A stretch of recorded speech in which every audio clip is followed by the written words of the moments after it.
Hello friends, welcome to Pebbles. நம்ம next செய்ய போறது egg fried rice.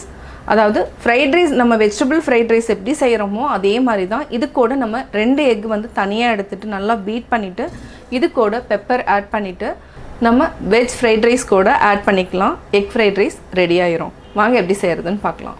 இப்போ நம்ம ரைஸ் வெச்சுக்கலாம். தண்ணி வந்து இதுக்கு வந்து அளவு கிடையாது. நம்ம இது கூட 1 டேபிள் ஸ்பூன் அளவுக்கு நெய் அல்லது ரீஃபைண்ட் ஆயில் எது வேணாலும் விட்டுக்கலாம். அரிசி வந்து ஒட்டாம வரதுக்காக இப்போ நம்ம நெய் விட்டுட்டோம். கேஸ் ஆன் பண்ணிக்கலாம். ஆன் பண்ணிட்டு இது வந்து 1/2 hour வந்து பாசுமதி அரிசி நான் ஊற வச்சிருக்கேன். இதையும் நம்ம ஆட் பண்ணிக்கலாம். நான் வந்து இன்னைக்கு 2 கப் அளவுக்கு எடுத்துருக்கிறேன். குக்கரில் வைக்கிறதுக்கு வந்து நான் ஆல்ரெடி அளவு கொடுத்துருக்குறேன். எப்படி வந்து ரைஸ் குக்கரில் வைக்கணுங்கிற அளவும் நான் ஆல்ரெடி கொடுத்துருக்கேன். நீங்கள் அதை பார்த்து தெரிஞ்சுக்கலாம். அதனுடைய வீடியோ வந்து நான் டிஸ்கிரிப்ஷன் பாக்ஸில் கொடுத்துட்றேன், அதாவது லிங்க் கொடுத்துட்றேன். இது வந்து நம்ம ரைஸை வந்து வேக வச்சுக்கலாம். இது ஒரு மினிமம் வந்து ஒரு 15 minutes ஆகும். இதுக்கிடையில் நம்ம வெஜிடபிள்ஸ் வந்து கட் பண்ணிக்கலாம். தேவையான அளவு உப்பு ஆட் பண்ணிக்கலாம். கடைசியாக நம்ம தண்ணி வந்து வடிச்சுக்கணும். நல்லா வேகட்டும்.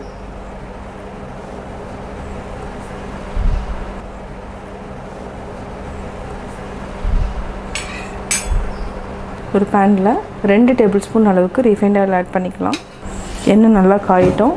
காஞ்சதுக்கப்புறம் ஸ்ப்ரிங் ஆனியன் ரொம்ப நேரம் ஃப்ரை பண்ண வேண்டியதில்லை. இது வந்து லைட்டாக இந்தளவுக்கு ஃப்ரை ஆனாலே போதும். இப்போ நம்ம பீன்ஸ் ஆட் பண்ணிக்கலாம். இப்போ 30 seconds வந்து வெந்ததுக்கப்புறம் நம்ம கேரட் ஆட் பண்ணிக்கலாம். இப்போ 30 seconds ஆயிடுச்சு. கேரட் ஆட் பண்ணிக்கலாம். அடுத்து முட்டைக்கோஸ். நம்ம எக் ஃப்ரைட் ரைஸ்க்கு 3 காய் ஆட் பண்ணியிருக்கோம். கேரட், பீன்ஸ், முட்டைக்கோஸ். இந்த காய்க்கு தேவையான அளவு உப்பு ஆட் பண்ணிக்கலாம். 1 நிமிஷம் வரைக்கும் காய் நல்லா வேகட்டும். இப்போ அரிசி வெந்துடுச்சு. நம்ம வடிச்சுக்கலாம். இதை தொட்டு பார்த்திங்கன்னா தெரியும். இது வந்து 3/4 வாசி வெந்தாலே போதும். இப்போ நம்ம ஆஃப் பண்ணிவிட்டு தண்ணியை வடிச்சுக்கலாம். தண்ணி நல்லா வடிட்டோம். அதுக்கப்புறம் நம்ம ஃபேனுக்கு கீழே ஆற வச்சுட்டு 1 டேபிள் ஸ்பூன் அளவுக்கு எண்ணெய் விட்டுட்டுனா நல்லா உதிரியாக வந்துடும். இப்போவே பார்த்திங்கன்னா ரைஸ் பார்த்திங்கன்னா நல்லா உதிரியாக இருக்குது. தண்ணி நல்லா வடிட்டோம். இப்போ நம்ம காய் தாளிச்சுக்கலாம். இப்போ நம்ம கொஞ்சமாக பூண்டு போட்டுக்கலாம். பூண்டு போட்டுட்டு நம்ம இஞ்சியை வந்து லைட்டாக நம்ம கொஞ்சமாக, ரொம்ப வேண்டாம், ஃப்ளேவருக்காக பூண்டு இஞ்சி வந்து நம்ம திருவிக்கலாம். ஒரு சின்ன துண்டளவுக்கு நான் இஞ்சி ஆட் பண்ணியிருக்கேன். நல்லா ஃப்ரை பண்ணிக்கோங்க. ஒரு 30 seconds வந்து நல்லா ஃப்ரை ஆகட்டும். ஒரு 1/2 டேபிள் ஸ்பூன் அளவுக்கு எண்ணெய் விட்டுக்கலாம். இது வந்து காய் கூட சேர்த்துற பண்ணால் ஃப்ளேவர் வந்து நல்லாயிருக்கும். ஃபஸ்ட்லேயே வதக்க வேண்டாம். இது வந்து வெஜிடபிள்ஸ் வந்து ஒரு 2 நிமிஷம் வதங்கினதுக்கப்புறம் இந்த மாதிரி வதக்கிக்கோங்க. பூண்டு இஞ்சினோட ஃப்ளேவர் வந்து நல்லாயிருக்கும், டேஸ்ட்டாக இருக்கும். இப்போ நம்ம குடமிளகா ஆட் பண்ணிக்கலாம். ஸ்ப்ரிங் ஆனியன் லாஸ்ட்டில் நம்ம ஸ்ப்ரிங் ஆனியன் ஆட் பண்ணிக்கலாம். ஃப்ரைட் ரைஸை பொறுத்த வரைக்கும் எப்போவுமே என்னென்னா வெஜிடபிள்ஸ் வந்து ரொம்ப ஃப்ரை ஆகக்கூடாது. ஒரு 30 seconds, 1 நிமிஷம் இருந்தாலே போதும். நம்ம கொஞ்சமாக சோயா சாஸ், சில்லி சாஸ் நல்லா மிக்ஸ் பண்ணிக்கோங்க. ஆல்ரெடி நம்ம சாதம் வடித்து வச்சுருக்குறோம், அதை ஆட் பண்ணிக்கலாம். இப்போ நம்ம சாதத்தை போட்டுக்கலாம். நம்ம மீதி இருக்கிற சாதத்தையும் கிளறிக்கலாம். நம்ம ஆல்ரெடி சாதத்துலேயே உப்பு போட்டுட்டோம், அதனால் உப்பு தேவையில்லை. நல்லா மிக்ஸ் பண்ணி விடுங்க. இப்போ நம்ம பெப்பர் ஆட் பண்ணிக்கலாம். பெப்பர் ஒரு 1/4 டீஸ்பூன் அளவுக்கு ஆட் பண்ணுவோம். 10லனா நம்ம இன்னும் கூட கொஞ்சம் ஆட் பண்ணிக்கலாம். ஏன்னா காரத்துக்கு வந்து பெப்பர் மட்டும்தான். இப்போ நம்ம ஃப்ரைட் ரைஸ் ரெடி பண்ணியாச்சு. நம்ம எக் ஃப்ரைட் ரைஸ்க்கு 2 எக் எடுத்துக்கலாம். இதுக்கு தேவையான அளவு பெப்பர், தேவையான அளவு சால்ட்டு, கொஞ்சமாக நம்ம மிளகாத்தூள் ஆட் பண்ணிக்கலாம்.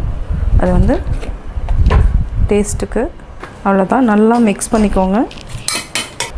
1 டேபிள் ஸ்பூன் அளவுக்கு நம்ம எண்ணெய் விட்டுக்கலாம். எக்கு நல்லா பீட் பண்ணிகிட்ருக்கேன். இப்போ நம்ம எக் ஆட் பண்ணிக்கலாம். நல்லா மிக்ஸ் பண்ணி விடுங்க.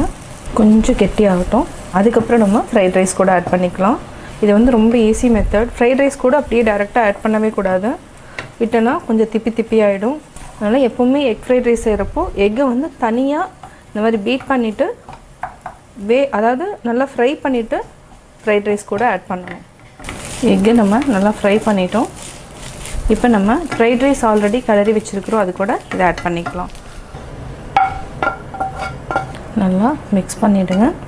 எக்கில் ஆல்ரெடி சால்ட் இருக்கிறதுனால போட வேண்டியதில்லை. நல்லா பெரட்டி விட்டுட்டு ஆஃப் பண்ணிடலாம். இப்போ நம்ம வேறு பாத்திரத்தில் மாற்றிக்கலாம். சுவையான எக் ஃப்ரைட் ரைஸ் ரெடி. நான் எக் ஃப்ரைட் ரைஸ் எப்படி செஞ்சேங்கிறது பார்த்தீங்க. கட்டாயம் உங்களுக்கு இந்த வீடியோ பிடிச்சிருக்கும். இந்த வீடியோ பிடிச்சதுன்னா லைக் பண்ணுங்கள், ஷேர் பண்ணுங்கள், கமெண்ட் பண்ணுங்கள். மறக்காம பெபிள்ஸ் தமிழ் சேனலையும் கோபி சுதா சேனலையும் சப்ஸ்கிரைப் பண்ணுங்கள். என்னோடய குக்கிங் வீடியோ முடிஞ்சதுக்கப்புறம் பார்த்தீங்கன்னா ஒரு திருக்குறள் வந்து நீங்கள் பார்க்கலாம். உங்கள் குழந்தைகளுக்கு நீங்கள் சொல்லித்தரலாம். மங்களம் என்ப மனைமாட்சி மற்ற அதன் நன்கலம் நன்மக்கட்பேறு. குடும்பம் பெருமை வாய்ந்ததாக இருக்க வேண்டும். பெருமை வாய்ந்த குடும்பத்திற்கு சிறப்பினை தருவது சிறந்த புதல்வர்களை பெறுவதுதான்.